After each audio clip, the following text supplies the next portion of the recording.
जय जगन्नाथ। सबुदिन परि आज भी मुझे नहीं आसी गोटे सुंदर रेसिपी जार ना है पनीर भर्ता।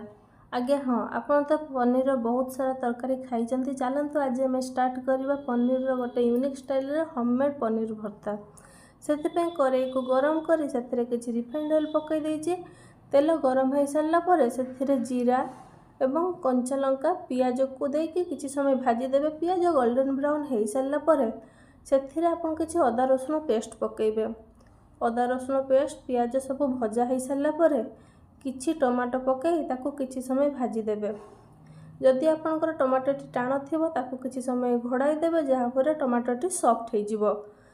तापर आमे जिबा लूण हळदी गुंड लंका गुंड दे किछि समय आमे से मसला को कसिबा।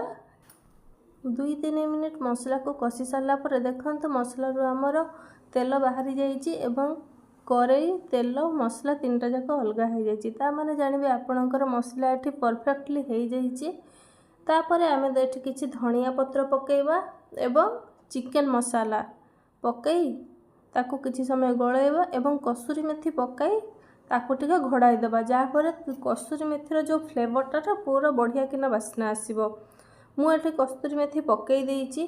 देखंतु मसला केमती एमिति देखा जाउछि। या पर आमे कौन करबा ना पनीर को आमे गोटा पकईबानी कि हाथ में मैश करवानी। हाथ में मैश कले हम किंतु आमे जदि ताकू ग्रेट करबा तो ग्रेट कले कौन ना सब पनीर एका साइज रो देखा जिवो। मु एठी अल्प किछि पनीर नौची जेमति कि 100 ग्राम पाखापाखि पनीर नेइछि एवं एठी पनीर मापर लूण दे देइछि। काहेकि ना आमे सेठारे मसला रे लूण देइथिले एबे आमे पनीर रे किछि लूण पकई देबा पनीर मापर जहाँ फल से पनीर को आमे मसला सह गोलाइबा।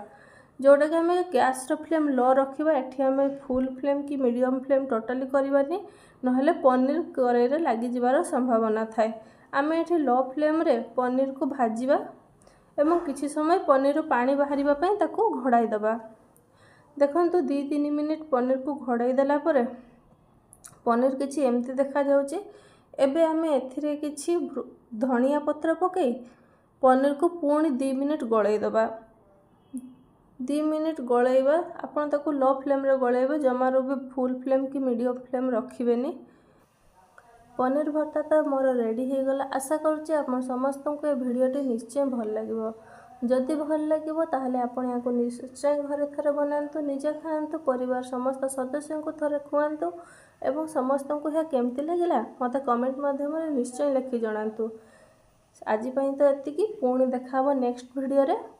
धन्यवाद।